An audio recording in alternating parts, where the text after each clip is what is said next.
Hello everyone, welcome to Magnebrains IIT JEE and NEET channel. मैं अभिषेक कुमार। मैग्नेब्रेन्स अकेला एक ऐसा प्लेटफॉर्म जो आपको करवा रहा है कंप्लीट तैयारी, एनसीईआरटी बुक, एनसीईआरटी एग्जाम प्लो, बेस्ट पब्लिशर्स की बुक। इसी के साथ में एक अकेला ऐसा चैनल जो कि आपको तैयारी करवाता है एनटीएससी एग्जाम और ओलंपियाड एग्जाम की भी। और अगर आपका सपना है आईआईटी जेईई तो आपके लिए है मैग्नेब्रेन्स आईआईटी जेईई नीट चैनल। चलिए शुरुआत करते हैं इस वीडियो की। तो इस वीडियो में हम लोग क्या कवर कर रहे हैं? इस वीडियो में हम लोग कवर कर रहे हैं थ्योरी पार्ट, वो भी हमारा चैप्टर फर्स्ट नंबर सिस्टम का ही पार्ट है। और ये जो हेडिंग आपको दिख रही है मेरे पीछे, ये है आपका रेडिकल्स एंड सर्ट्स, मतलब सर्ट्स एंड रेडिकल्स। एक बहुत इंपॉर्टेंट टॉपिक आपके आगे फ्यूचर के लिए, मैं ऐसा बोलूंगा, ठीक है। और ये पूरी उम्मीद करता हूं कि आप लोगों ने इससे पहले 3 कंप्लीट थ्योरीज वॉच की होंगी, जहां पे मैंने आपको नंबर लाइन, उससे पहले मैंने आपको टर्मिनोलॉजी, तो सबसे पहली वीडियो आपके सामने आई थी टर्मिनोलॉजी, फिर थी एक नंबर लाइन के ऊपर पूरी आपको उस पर थ्योरी समझाई थी, उससे रिलेटेड डीपीपीज भी आपको दी थी, और तीसरी वीडियो आपसे मुझे पूरी उम्मीद है कि आपने उस वीडियो को भी वॉच किया होगा, जो कि डिपेंड थी इंडाइजेस, वर्ड इंडाइजेस एंड लॉज ऑफ इंडाइजेस। अगर वो वीडियो वॉच नहीं की है तो आप प्लीज पहले इंडाइजेस और लॉज ऑफ इंडाइजेस की वीडियो को पूरा वॉच करें, क्योंकि वहीं से कनेक्शन बनता है आपका सर्ट्स और रेडिकल्स का। क्लियर है? तो सर्ट्स एंड रेडिकल्स दो ऐसे शब्द हैं जो आपने छोटी क्लासेस में नहीं सुने हैं, लेकिन जैसे ही आप 9th या 10th में आते हैं तो आपको ये वर्ड्स कहीं कहीं सुनने को मिल जाते हैं। और आप जब कॉम्पिटिटिव एग्जाम्स के लिए फाइट करेंगे तो वहां पे एक अलग ही टॉपिक है पूरा सर्ट्स एंड इंडाइजेस के नाम से। तो कई जगह पे कंफ्यूजन हो जाता है कि सर इंडाइजेस वर्ड कब बोलेंगे, सर्ट्स कब बोलेंगे, रेडिकल्स कब बोलेंगे। तो इसी चीज का पूरा कंफ्यूजन आपका हो जाएगा दूर इसी 4th वीडियो के अंदर। क्लियर है? तो 4th थ्योरी इन्हीं 2 वर्ड्स के ऊपर कंप्लीट तरीके से बेस है। चलिए शुरुआत करते हैं हम अपनी वीडियो की। तो इसमें कुछ बेसिक कंसेप्ट्स आपको पहले समझने हैं, शब्दों को समझना है, वर्ड्स पूरे क्लियर होने चाहिए। जब मैंने आपको इंडाइजेस पढ़ाया था तो मैंने आपको क्लियरली बताया था कि इंडाइजेस का मतलब पावर, ठीक है, पावर या एक्सपोनेंट को इंडाइजेस बोला जाता है। और वहीं पे हमने एक वर्ड सुना था, वो वर्ड था आपका बेस। क्लियर है? तो यहां पे आप चीज को समझिएगा कि आपने जब टॉपिक इंडाइजेस पढ़ा, आपने ये समझा कि जब भी हमें इंडाइजेस बोलना है तो इंडाइजेस को या तो इंडेक्स भी बोला जाता है, और इंडेक्स का मतलब ये होता है पावर, ठीक है, या एक्सपोनेंट। ये सब वर्ड्स आपने इस चैप्टर में समझे थे। और यहीं पे आपने एक वर्ड समझा था जो मैंने सुना था, बेस। क्लियर है? तो मैंने आपको ये चीज बताई भी थी कि बेस किसको बोलते हैं। बेस मतलब जो चीज नीचे लिखी जाती है और उसकी जब पावर में कुछ चीज लिखी जाए तो उसको एक्सपोनेंट बोला जाता है। जैसे कि यहाँ पे अगर मैं 2 लिख दूं तो 2 की पावर में अगर 3 लिख दे तो ये एक एक्सपोनेंशियल फॉर्म है, इसको बोला जाता है एक्सपोनेंशियल फॉर्म, जिसमें 2 बेस है और 3 जो है ये पावर या एक्सपोनेंट बोला जाता है। और इसी पावर और एक्सपोनेंट को हायर क्लास में फिर इंडेक्स की नज़र से देखा जाता है, इंडेक्स और इंडाइजेस बोलते हैं। अगर ये शब्द पूरे अच्छे से क्लियर है तो आपको यहाँ पे रेडिकल समझने में इशू नहीं आने वाला। क्लियर है? चलिए अब आ जाते हैं हम वर्ड रेडिकल पे। तो वर्ड रेडिकल का मतलब, अगर थ्योरी पार्ट को मैं देखूं, फिर मैं अपनी लैंग्वेज में भी चीज को समझाऊंगा। तो एक बुकिश लैंग्वेज की अगर हम बात करें तो यहां पे ये ऐसा कुछ है कि अ रेडिकल एक्सप्रेशन, और simply a radical is an expression of the type root n, n को यहां पे इंडेक्स बोलते, एक्स इसके अंदर है, ठीक है, और ये जो सिंबल है, the sign, this root is called the radical sign. तो यहां पे बहुत क्लियर होना चाहिए कि रेडिकल साइन किसको बोला जाता है, और इसी चीज को मैं अभी आपको समझाने भी जा रहा हूं कि रेडिकल वर्ड का मतलब क्या है। देखिए, रेडिकल वर्ड का मतलब एक सिंपल लैंग्वेज में अगर हम बात करें तो इस तरह का जो सिंबल बनता है, ठीक है, इसी सिंबल को हम रेडिकल का साइन कहते हैं। तो ये एक रेडिकल का साइन है, और इस रेडिकल के साइन के अंदर लिखने वाली वैल्यू, मान लीजिए मैं यहां ए लिख देता हूं, तो इस ए को हम लोग कहते हैं रेडिकेंट। इस ए को बोला जाता है रेडिकेंट, RADICANT, रेडिकेंट। और ये जो सिंबल है, इसी सिंबल को हम बोलते हैं रेडिकल। क्लियर है? तो यही सिंबल कहलाता है रेडिकल। और इस सिंबल के यहां पे ये जो गैप आपको दिख रहा है, वी गैप, इस गैप में लिखा हुआ कोई भी नंबर, मैं अभी बोल देता हूं यहां पे n, इस n को हम बोलते हैं इंडेक्स। ये आपको बहुत क्लियर होना चाहिए। अब आपके मन में एक सवाल आ रहा होगा कि सर आपने जब ये पढ़ाया था इंडाइसेस और इंडेक्स, तब आपने बताया था कि पावर को इंडाइसेस या इंडेक्स बोला जाता है। यस, मैंने ये बताया था। अब आप कह रहे हैं सर रेडिकल सिंबल के यहाँ पे लिखे हुए को भी इंडेक्स बोलते हैं। तो भाई ये दोनों एक ही चीजें हैं। अगर मैं इसको और अच्छे से एक्सप्लेन करूं तो आपको ये चीज समझ आएगी। जब भी इस फॉर्म में किसी चीज को लिखा जाता है और एन को अभिषेक सर ने बोला इंडेक्स है, इसका मतलब यहां पे इसका कन्वर्जन करके जब हम रेडिकेंट की पावर 1/n करते हैं, ये जो n लिखा हुआ है ये रेसिप्रोकल हो जाता है पावर में जाके, तो ये कंप्लीट एज एन इंडेक्स बुलाएगा। ठीक है, इसी को इंडेक्स बोलेंगे। और इसी को जब हम सॉल्व करेंगे तो वापस इस चीज से ये लिख सकते हैं। इसलिए इस 1/n को इस केस में जब रेडिकल के फॉर्म में लिखते हैं तब n को इंडेक्स बोला जाता है। क्लियर है? ये बहुत सही, मैंने एकदम आपको मतलब एकदम सही चीज आपको मैं बता रहा हूं कि यहां पे रेडिकल, रेडिकेंट और बेस, ठीक है, रेडिकेंट को बेस बोलेंगे और जो आपका इंडाइसेस है या जिसको इंडेक्स बोलते हैं, रेडिकल के सिंबल के बाहर इसी चीज को आपको इंडेक्स बोलना है।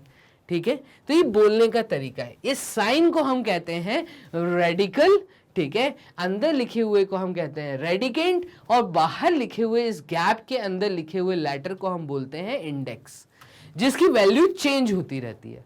तो इसको आप कॉपी कर लीजिए और यही यहां पे आपको थ्योरी में लिख के भी दिया, रेडिकल एक्सप्रेशन। और इस पूरे फॉर्म को लिखने के तरीके को हम कहते हैं रेडिकल एक्सप्रेशन।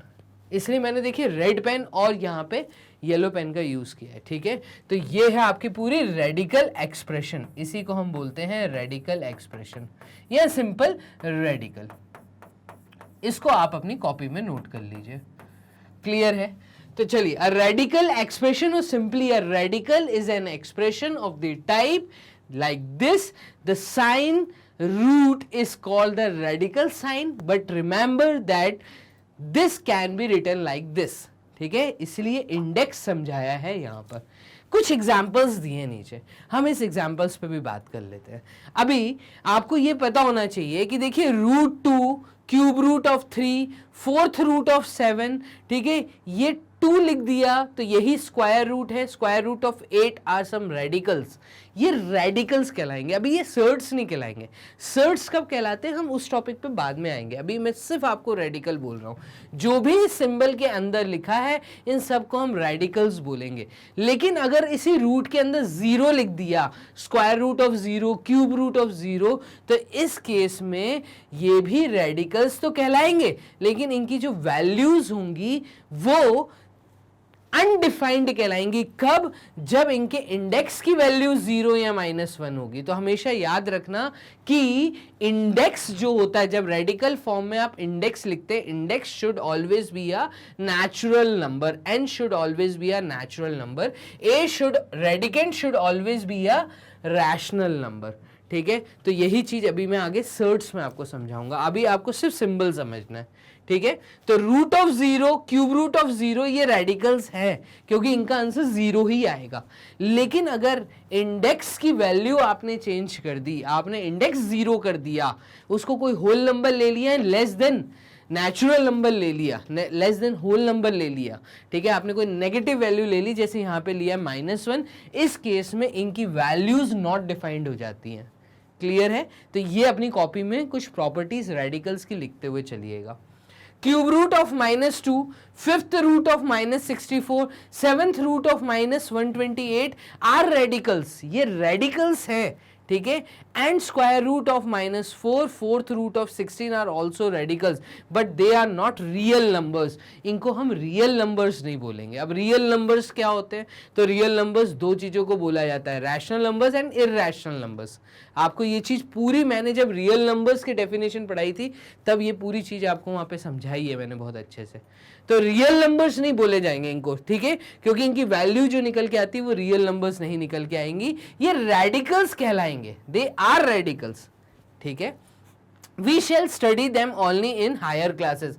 और ये आप जब हायर तैयारी करेंगे, मतलब जब आप IIT JEE की फाइनल तैयारी करेंगे 11th-12th क्लास में, तब आपको ये वहाँ पे बहुत अच्छे से समझाया भी जाएगा। In all this examples the value of n that is the order of the radical is a positive integer. अब सर ये क्या लिखा है द ऑर्डर? तो एक चीज को समझना, इसको इंडेक्स भी बोलते हैं और इसको ऑर्डर भी कहते हैं, ठीक है। तो इसी की बात हो रही है। ये जो n है जिसको हम इंडेक्स बोल रहे हैं या ऑर्डर बोल रहे हैं, तो the order of the radical इस सिंबल के बाहर लिखा हुआ ये जो ऑर्डर है, इसके बारे में बात हो रही है, n के बारे में। In all this example, the value of n, that is the order of the radical, is a positive integer. बस तुम्हें याद ये रखना है कि जब भी रेडिकल की बात हो, जो अभी हमें पढ़ाई करनी है फाउंडेशन के अंदर, वहां पे order of the radical should always be a positive integer, ठीक है। But as stated above it can have other values too, ठीक है, उसकी वैल्यूज दूसरी हो सकती हैं। अभी आपको सिर्फ पॉजिटिव इंटीजर पे फोकस करके चलना है। तो यहां पे मैंने वर्ड समझाया आपको रेडिकल, क्लियर है। चलिए मूव करते हैं वर्ड सर्ट्स के ऊपर। एक बहुत सिंपल सा टॉपिक सर्ट, ठीक है। तो रेडिकल आपने समझ लिया, एक सिंबल को, एक साइन को रेडिकल बोला जाता है। इंडाइजेस का वर्ड यूज किया जाता है, वो आपको समझ आ गया। पावर या एक्सपोनेंट को इंडाइजेस बोला जाता है। अभी हम आ जाते हैं मेन टॉपिक। मेन टॉपिक है सर्ड। तो सर्ड एंड रेडिकल्स जब भी बोला जाए, या इंडाइजेस, सर्ड्स एंड इंडाइजेस जब भी बोला जाए, तो आपको सर्ड्स वर्ड्स बहुत क्लियर होना चाहिए। सर्ड समझिएगा, सर्ड का मतलब क्या है। तो if a is a positive rational number, मान लीजिए ए कोई पॉजिटिव रैशनल नंबर है which is not nth power, n is any natural number of any rational number, then the irrational number nth of a are called simple surds और monomial surds. क्या बोल दिया है यहाँ पर, simple surd and monomial surd. तो in words को मैं आगे बहुत अच्छे से समझाऊंगा। अभी आप एक चीज समझिए कि सर्ड का मतलब क्या होता है। सर्ड का मतलब जब रेडिकल के अंदर कोई रेडिकेंट लिखा होता है, ठीक है, और इसका ऑर्डर आपको दिया होता है, ठीक है। इस केस में ये ऐसा बोलना चाह रहा है कि n should always be a natural number. पहली बात मतलब पॉजिटिव होना चाहिए, ठीक है। a should be a rational number, a should be a rational number, ठीक है। अभी जब आप इसको सॉल्व करेंगे, ठीक है, सॉल्व करने के बाद जो वैल्यू आएगी, ठीक है, तो nth root of a should be an irrational number.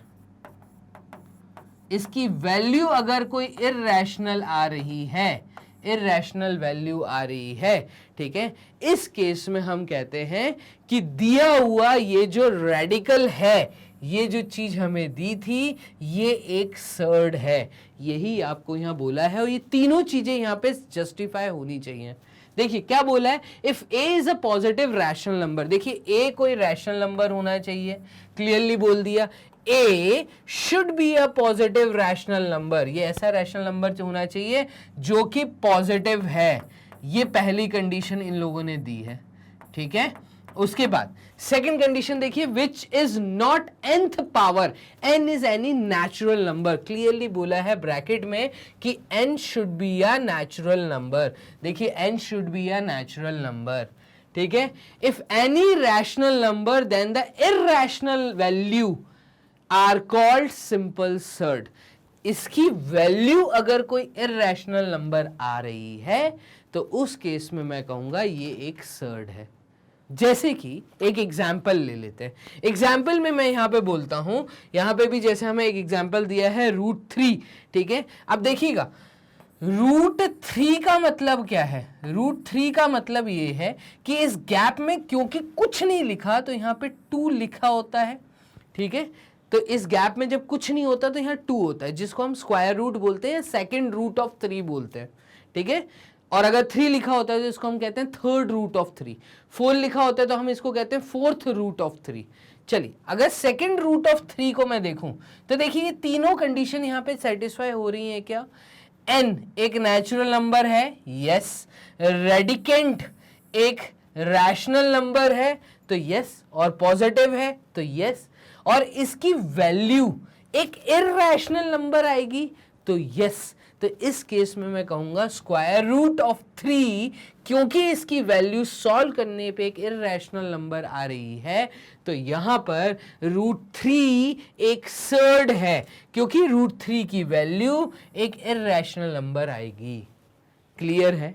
तो यहाँ पे मैंने आपको ये दोनों चीज़ें सिखाई हैं, रैशनल कब बोलते हैं और इररेशनल कब बोलते हैं। आप उस वीडियो को पूरा वॉच करिए, ठीक है।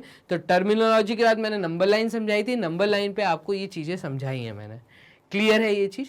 चलिए, थर्ड रूट ऑफ 5 या क्यूब रूट ऑफ 5 कैसे बोलते हैं? इसको हम बोलते हैं cube root of 5 is a surd, ये भी सर्ड है, and cube root of 5 is an irrational number. क्यों सर्ड बोल रहे हैं? क्योंकि क्यूब रूट ऑफ 5 की जब वैल्यू निकालेंगे ये एक इररेशनल नंबर आएगी।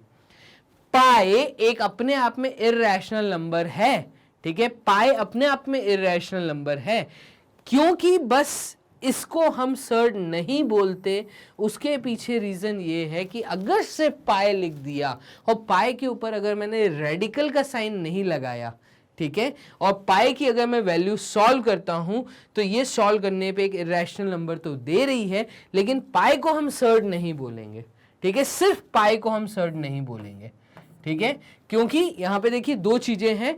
पाई जब हम रूट के अंदर डालते हैं, ठीक है, अगर मैं ऐसा बोल दूं कि रूट के अंदर पाई है तो ये लिखने का एक जो वे है वो चेंज हो जाएगा। तो pi is an irrational number but it is not a surd. Pi surd नहीं है, सिर्फ अगर मैंने पाई लिखा है तो ये सर्ड नहीं है, ठीक है। सर्ड हम कब बोल रहे हैं तो वो मैंने आपको समझाया कि इसका एक इंडेक्स होना चाहिए, एक ऑर्डर होना चाहिए, एक रेडिकेंट होना चाहिए, एक रेडिकल का साइन होना चाहिए, उसको सॉल्व करने पे एक इरेशनल वैल्यू आनी चाहिए, और ये तीनों कंडीशन यहाँ पे जस्टिफाई होनी चाहिए। अभी तुम्हें कुछ ऐसे सवाल आते हैं, ये देखिए जैसे दिया cube root of 3 plus root 2 is an irrational number, it is not a surd. क्यों सर्ड नहीं है ये? तो ये चीज आपसे वो क्वेश्चन देके पूछेंगे, वो आपसे कहेंगे क्या ये सर्ड है, क्या ये सर्ड है, तो ये सर्ड है या नहीं, इसके लिए देखिए हम कैसे इस चीज को बोल सकते हैं। हम ऐसा बोलेंगे इसका जो रेडिकेंट है वो है 3 प्लस रूट 2।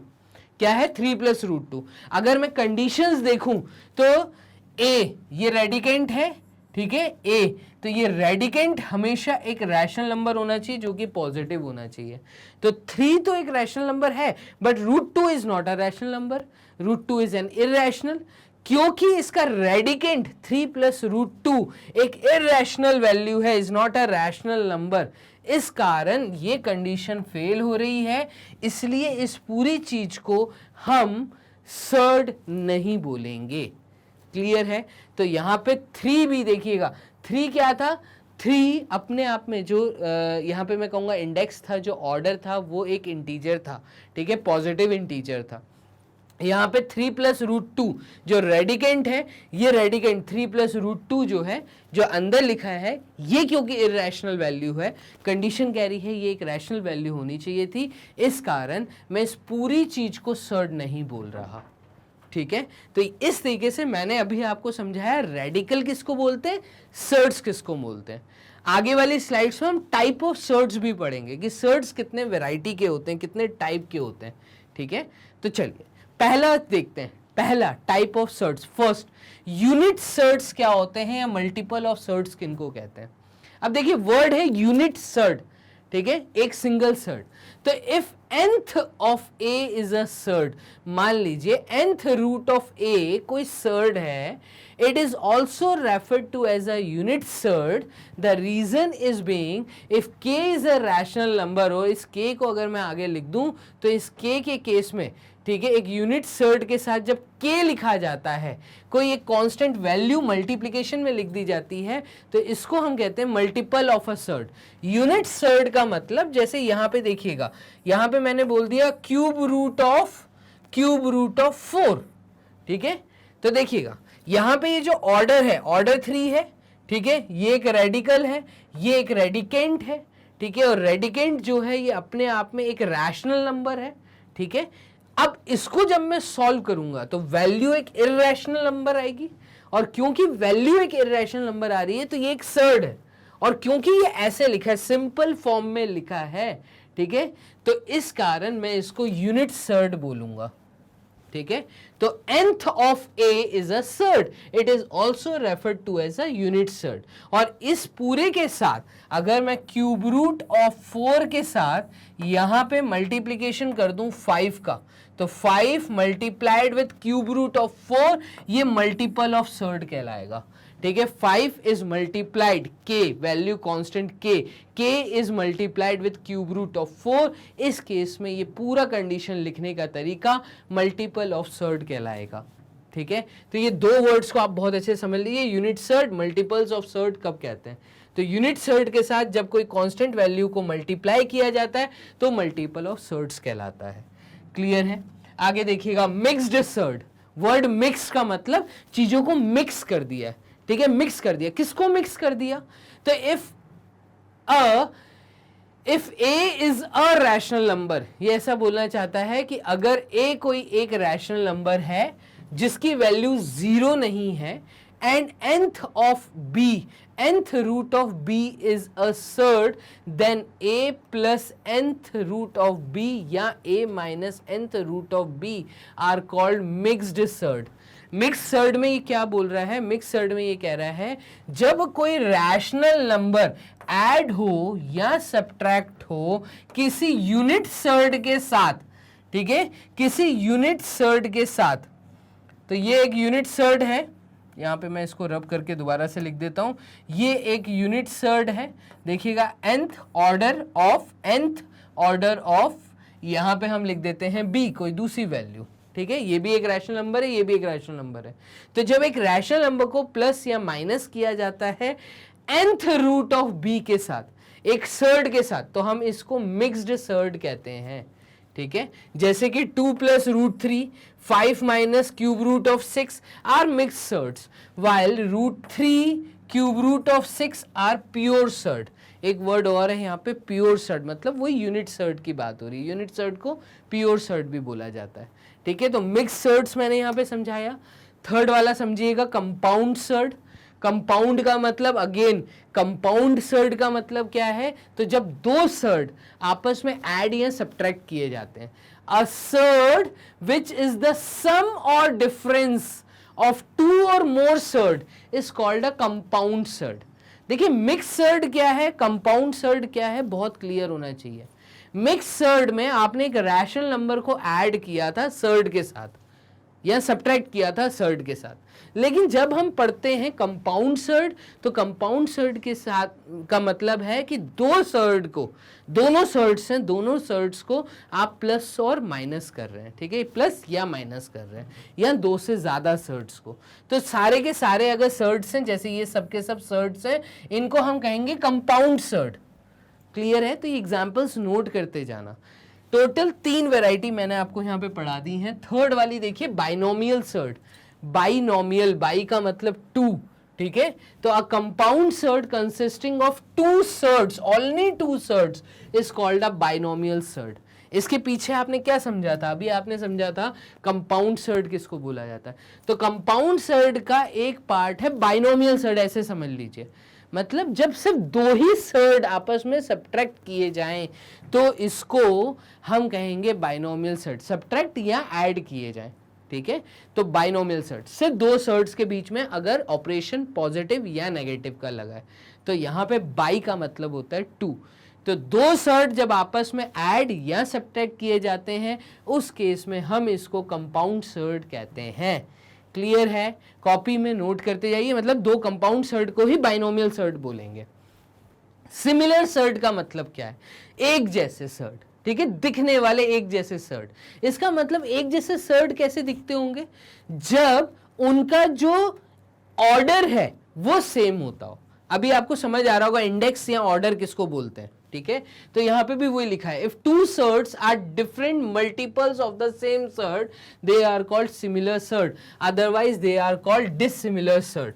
जैसे कि यहां पे बोला है √2 आप समझना, इनके सामने लिखा हुआ ये 2, 5, 7 एक अलग कहानी है, लेकिन अगर ये रेडिकल, ठीक है, एकदम सिमिलर हैं तो हम इनको सिमिलर सर्ड कहेंगे। इस केस में देखिए यहाँ पे √2 है, √3 है, तो इस केस में हम इसको डिसिमिलर सर्ड कहेंगे। ठीक है, तो यहाँ पर अगर इन दोनों की बात की जाए, कंपैरिजन अगर इन दोनों के बीच में है, देखिए दो ब्रैकेट के बीच में अगर कंपैरिजन है, कॉमा लगा है यहाँ पे, तो यहाँ पे कॉमा का मतलब क्या है कि कंपैरिजन अगर हम करें कि ये और ये, तो यहाँ पे देखिए √2 √2 √3 √3, तो यहाँ पे √2 √2 √3 √3 दो ग्रुप्स के अंदर एकदम सिमिलर सर्ड है, तो इस केस में इनको सिमिलर सर्ड बोला जाएगा। ठीक है, लेकिन अगर सिर्फ लिखा होता है √2 और 3 और इन दोनों का पूछते हैं तो ये डिसिमिलर सर्ड है। जैसे कि यहाँ पे दिया है, देखिए cube root 3 square root of 3, यहाँ पे √3 दिया है, यहाँ पे √5 दिया है। इस केस में हम कहेंगे ये सिमिलर सर्ड नहीं है। ठीक है, यहाँ पे ये गलत लिखा है, ये डिसिमिलर सर्ड है। ठीक है, तो दे आर डिसिमिलर सर्ड्स, यहाँ पे सिमिलर वर्ड नहीं आएगा, डिसिमिलर आएगा, क्योंकि इनके रूट्स, इनके जो रेडिकेंट्स हैं वो डिफरेंट है। तो रेडिकेंट अगर सेम सिमिलर है तो इस केस में हम कहते हैं ये सिमिलर सर्ड्स हैं। ठीक है, क्वेश्चन मतलब 5th वैरायटी आपने कर ली। ये तीन चीजों को समझिएगा। देखिए equality, order of a surd मैंने समझाया। ऑर्डर ऑफ सर्ड हम n को कहते हैं, जो बाहर लिखा है। If the surd nth of a is called the order of the surd, thus the order of √2 is 2, इसका ऑर्डर 2 है, इसका ऑर्डर 3 है, इसका ऑर्डर 4 है, आर 2, 3 एंड 4 रेस्पेक्टिवली। तो ऑर्डर ऑफ द सर्ड अभी मैंने पीछे समझा दिया था आपको। अभी आपको ये दो चीजें समझनी है। क्या? Equality of two mix surds of the form a plus c root b and d plus e root b का मतलब क्या है? Equality of two mixed surds, और एक है कंपैरिजन ऑफ मोनोमियल सर्ड्स। तो इसके बारे में हम समझते हैं। चलिए बोर्ड थोड़ा सा यहाँ पे कर देते हैं क्लियर, सिर्फ हम बात करेंगे इनके बारे में। तो इनके बारे में थोड़ा सा हम थ्योरी पहले पढ़ लेते हैं, देन उसके बाद हम इस ब्लैंक स्पेस में आपको चीजें समझाते हैं। देखिए क्या बोला है, equality of two mixed surd of the form. अब देखिए मिक्स्ड सर्ड हम किसको बोल रहे थे? तो अभी आपने पीछे समझा कि मिक्स सर्ड्स हम किनको बोल रहे थे? जब एक रैशनल नंबर ऐड हो रहा था किसके साथ में? एक इरैशनल नंबर के साथ, मतलब एक सर्ड के साथ। ऐसा मैं बोल सकता हूं, जब एक रैशनल नंबर ऐड हो रहा था या सब्ट्रैक्ट हो रहा था किसी सर्ड के साथ, तो हम उसको मिक्स्ड सर्ड बोल रहे थे। अभी यहां पे क्या बोल रहा है कि दो मिक्स्ड सर्ड को इक्वल कब बोलेंगे? तो इस चीज को हमेशा याद रखना। देखिए दो मिक्स्ड सर्ड को इक्वल तब बोला जाता है जब उनका रैशनल पार्ट, ये एक रैशनल नंबर है a एंड d, तो उनका rational part a should equals to d and ये जो पार्ट है c root b and e root b should be equals. तो ये c इक्वल टू e यही बता रहा है कि इनका जो सर्ड पार्ट है वो इक्वल होना चाहिए और इनका जो रैशनल पार्ट है वो इक्वल होना चाहिए। देखिए यही लिखा था यहाँ पे कि respectively rational parts and the irrational parts should be equal. Clear है? और दूसरी चीज आपको यहां दिख रहा था कंपैरिजन करने का तरीका, कि दो मोनोमियल सर्ड। अब मोनोमियल सर्ड यहां किसको बोल रहा है? तो ये प्योर सर्ड को मोनोमियल सर्ड बोल रहा है। और प्योर सर्ड मतलब जब अभी आपने जो सबसे पहली वैरायटी पढ़ी थी, अगर आप पीछे जाके देखेंगे तो आपने जो फर्स्ट पढ़ा था क्या था? Unit surd. तो यहाँ पे ये यूनिट सर्ड या प्योर सर्ड बोल लीजिए। इसी यूनिट सर्ड और प्योर सर्ड को बेसिकली यहाँ पर ये मोनोमियल सर्ड बोल रहा है। मोनोमियल मतलब जहाँ पे एक सिंगल टर्म है। ठीक है, तो इफ टू सिंपल सर्ड्स, देखिए अगर कोई दो सिंपल सर्ड सेम ऑर्डर के हैं, of the same order, then they can easily be compared. उनको कंपेयर किया जा सकता है, मतलब हम ये बता सकते हैं कौन सी वैल्यू बड़ी है कौन सी बड़ी छोटी है। जैसे कि यहाँ पे देखिएगा, मैं बोल रहा हूं अगर इनका ऑर्डर 3 है और यहाँ पे बोला है क्यूब रूट ऑफ 2 या क्यूब रूट ऑफ 5, कौन सा बड़ा है और कौन सा छोटा है? तो ये इजीली कंपेयर किया जा सकता है सिर्फ इनका क्या देख के, इनका रेडिकेंट देख के हम बोल सकते हैं क्या बड़ा है क्या छोटा है। क्लियर है? तो यहाँ पे ये कह रहा है कि इस तरीके से आप कंपैरिजन कर सकते हैं। कंपैरिजन तभी हो सकता है दो सर्ड्स का जब वो दोनों सर्ड, वो जो दोनों मोनोमियल सर्ड हैं, उनका जो ऑर्डर है वो सेम होगा। ठीक है, ऑर्डर मतलब इंडेक्स की वैल्यू सेम होगी। तो इस तरीके से ये तीन चीजें आपने यहाँ समझी। अभी कुछ 5 लॉज हैं जो आपको समझना जरूरी है, 4 लॉज। पहला लॉ देखिए, दो रेडिकल्स जब भी आपस में सॉल्व होंगे, ठीक है, आपने ये समझा सर्ड, तो मैं ऐसा बोल देता हूं कि दो रेडिकल्स आपस में जब भी सॉल्व होंगे, ठीक है, उनके बीच में अगर मल्टीप्लिकेशन का साइन है या उनके बीच में डिवीजन का साइन है या वो एक के अंदर एक लिखे हैं, तो इस समय हमें ये 3 लॉज पढ़ने हैं। ये 3 लॉज को हमें स्टडी करना है। इसको देखिएगा, अगर ये कोई मोनोमियल सर्ड है या मैं कहूंगा कोई सिंपल सर्ड अगर मल्टीप्लाई हो रहा है दूसरा सिंपल सर्ड के साथ और इन दोनों का अगर ऑर्डर सिमिलर है, बात को समझना, मैं बोल रहा हूं क्यूब रूट ऑफ 2 मल्टीप्लाई हो रहा है किसके साथ? क्यूब रूट ऑफ 5 के साथ। मान लीजिए ऐसा है, इनका ऑर्डर सेम है, ये भी क्यूब रूट है, ये भी क्यूब रूट है, ये भी थर्ड रूट है, ये भी थर्ड रूट है। तो इस केस में जो अंदर का रेडिकेंट है ये आपस में मल्टीप्लाई हो जाता है। यही आपका यहाँ पे लिखा है कि इनका जो ऑर्डर है वो कॉमन ले लिया जाता है, रेडिकल का साइन लगा दिया जाता है और अंदर लिखे हुए रेडिकेंट को मल्टीप्लाई कर दिया जाता है। ये इनका पहला लॉ है। सेकेंड लॉ में क्या कह रहा है कि अगर ऑर्डर सिमिलर है और ये डिवीजन में दिए हैं, numerator upon denominator fraction form में तुम्हें कोई रेडिकल दिया है, तुम्हें कोई सर्ड दिया हुआ है, इस केस में अगर ये सर्ड का ऑर्डर सिमिलर है तो आप इनको अंदर वाले को मतलब रेडिकेंट को डिवाइड कर दो और जो इनका रेडिकल का सिंबल है, ठीक है, साइन है, और जो इसका ऑर्डर है उसको कॉमन ले लो। मेरा कहने का मतलब ये है कि मान लीजिए मुझे यहाँ पे दिया है cube root of 2 divided with cube root of 4। इस केस में ये कह रहा है कि आप ऑर्डर कॉमन ले लीजिए और 2 डिवाइडेड बाय 4 कर दीजिए और इसका वैल्यू आ जाएगा कुल मिला के क्यूब रूट ऑफ 1/2। ठीक है, और इनको आप अंदर सॉल्व कर दीजिए। ये थी आपकी सेकेंड प्रॉपर्टी। थर्ड प्रॉपर्टी में कह रहा है कि अगर mth root of nth root a दिया है, mth root of nth root a दिया है, मतलब अगर आपको कभी भी ऐसा दिया है cube root of square root of 4, ऐसा कभी दिया है, ठीक है, तो आपको अगर एक रेडिकल के अंदर दूसरा रेडिकल दिया है, इस केस में आप m इंटू एन कर दीजिए। ये किया है इन्होंने, ऑर्डर को मल्टीप्लाई कर दीजिए। ठीक है, तो ये या फिर वाइस वर्सा कर दीजिए, जो बाहर m लिखा था वो अंदर आ सकता है, जो अंदर n था वो बाहर जा सकता है। ऐसे ही यहाँ पे इन्होंने बोला है, ये तो आपको पता है कि nth रूट ऑफ a अगर बोला है, देखिएगा अगर मुझे nth रूट ऑफ a बोला है और मुझे अगर इस रेडिकेंट की पावर दिख रही है p, तो इस केस में हम रेडिकेंट को बेस को ले लेते हैं और उसकी एक इंडेक्स लगा देते हैं p डिवाइडेड बाय n। ये जो ऑर्डर है ये ऑर्डर इसकी पावर में चला जाता है, रेसिप्रोकल होकर 1/n हो जाता है। तो ये चीज आपको एक क्लियर होनी चाहिए। दूसरा, इस चीज को भी आप अपनी कॉपी में नोट कर लीजिए कि nth root of a raise to the power of p can be written as nth root of mth root of a raise to the power p into m। Sir ये क्या लिखा है, ये नहीं समझ आ रहा, तो ये मैं समझाता हूं। देखो ये इस चीज को आप ऐसा भी लिख सकते हैं। क्यों सर, ऐसा क्यों लिख सकते हैं? देखिए अगर इसको मैं सॉल्व करूंगा तो यहाँ पे ऑलरेडी बाहर nth रूट है, अंदर वाले mth रूट को मैं लिख सकता हूं a raise to the power of p into m upon m, और m से m कट जाएगा तो यहाँ पे a की पावर में p बचेगा। तो सिर्फ इतनी चीज आपकी बच के आएगी, m से m कट जाएगा तो m से m इसका जो ऑर्डर है वो ऑर्डर इसकी पावर से कट जाएगा। तो इस तरीके से भी हम इसको एक्सपेंशन फॉर्म में लिख सकते हैं। अभी जब मैं क्वेश्चन सॉल्व करवाऊंगा इसके बाद जो डीपीपी आएगी, daily practice question based on this theory, उसको आप जब सॉल्व करेंगे आपको ये चारों पांचों फॉर्मूले बहुत अच्छे से समझ आएंगे। क्लियर है?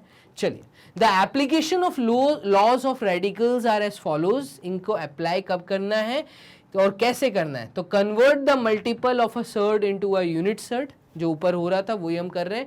Convert the certain unit surd into a multiples of other unit surd, ये आपको बताया गया है यहाँ पर। Express the surds of a different orders as surds of the same order, ठीक है, अगर उनके ऑर्डर्स डिफरेंट है आप उनको सिमिलर ऑर्डर्स कर सकते हैं, जो यहाँ पे बाहर किया गया था ये वाला m इंटू एन करके कॉमन ऑर्डर निकाल दिया उसका। तो ये लॉस को ही यहाँ पे इंग्लिश में बोल के बताया है।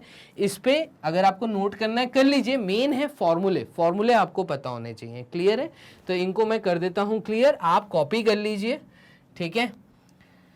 और इस चीज को हम मूव करते हैं नेक्स्ट। तो नेक्स्ट स्लाइड पे देखिएगा मैं आपको क्या बता रहा हूं यहाँ पर। तो यहाँ पे finally addition and subtraction of surds and the multiplication and division of surds आपको पता होना चाहिए। सर्ड्स का एडिशन सब्ट्रैक्शन कब होता है और सर्ड्स का मल्टीप्लिकेशन एंड डिवीजन क्या होता है और कैसे करते हैं, इसको समझना। अगर मुझे a root c plus minus या b रूट सी दिया है, तो इस केस में जो बाहर आगे रैशनल नंबर लिखा है उनको आप ऐड कर सकते हैं। रूट सी जो सर्ड है उस सर्ड को आप कॉमन ले लीजिए।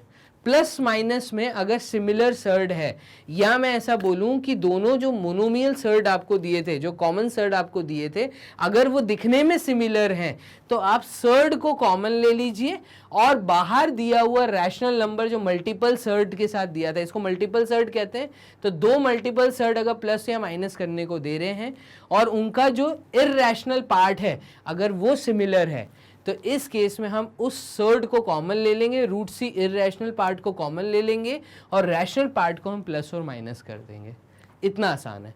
मल्टीप्लिकेशन एंड डिवीजन में क्या करते हैं, तो मल्टीप्लिकेशन में हम बेसिकली क्या कर रहे हैं, अगर ऑर्डर सिमिलर है तो अंदर की वैल्यूज को मल्टीप्लाई कर रहे हैं, जो पीछे फॉर्मूले में भी आपने देखा, ठीक है। मल्टीप्लिकेशन में हम क्या कर रहे हैं, अगर ऑर्डर सिमिलर है तो हम रेडिकेंट को मल्टीप्लाई कर रहे हैं, वही आपने किया है, ठीक है, यहाँ पर।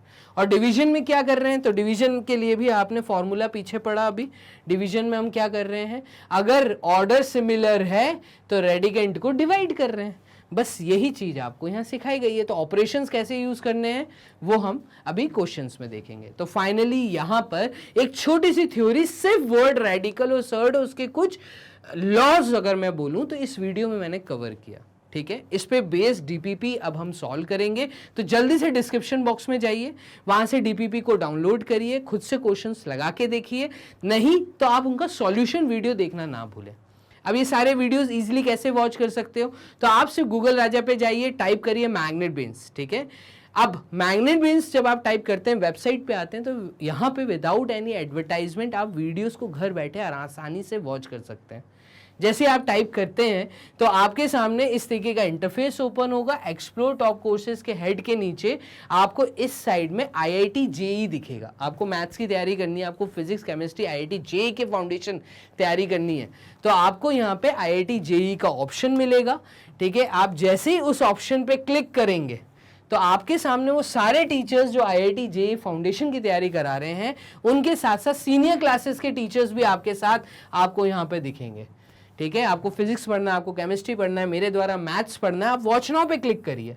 जैसे ही आप वॉच नाउ पे क्लिक करते हैं तो आपके सामने पूरा उन टीचर द्वारा पढ़ाया हुआ प्रॉपर तरीके से अरेंज मैनर में सारे टॉपिक्स यहाँ पे आपको दिखेंगे। आपको जो सा टॉपिक देखना है, जिसकी डीपीपी देखनी है, आप आराम से उसका सॉल्यूशन घर बैठे यहाँ से वॉच कर सकते हैं, वो भी विदाउट एनी एडवर्टाइजमेंट। इतना आसान है मैग्नेट ब्रेन्स की वेबसाइट पे विजिट करके विदाउट एनी एडवर्टाइजमेंट घर पे 100% फ्री एजुकेशन लेने का तरीका। किसी तरह का कोई चार्जेस आपको किसी को पे नहीं करना। जल्दी से आप इसी चैनल को जो आप वॉच कर रहे हैं, magnet brains IIT JEE NEET channel, इसको जल्दी से सब्सक्राइब कर लीजिए, क्योंकि डेली वीडियोस अपडेट हो रही हैं। आपको वो अपडेशन पहले मिल पाए, न्यूज़ पहले मिल पाए जो भी मार्केट में आ रही है, ठीक है। इसी के साथ वीडियो को लाइक जरूर करिएगा, क्योंकि टीचर का मोटिवेशन यहीं से आता है। और सब्सक्राइब लाइक के साथ साथ आप शेयर करना ना भूलिए। तो जल्दी से आप लिंक्स को शेयर करिए 8, 9, 10th क्लास के स्टूडेंट्स का, जिनका सपना है IIT JEE क्रैक करने का। क्लियर है, मिलते हैं DPP में, तब तक के लिए अपना ध्यान रखिए। Bye and take care.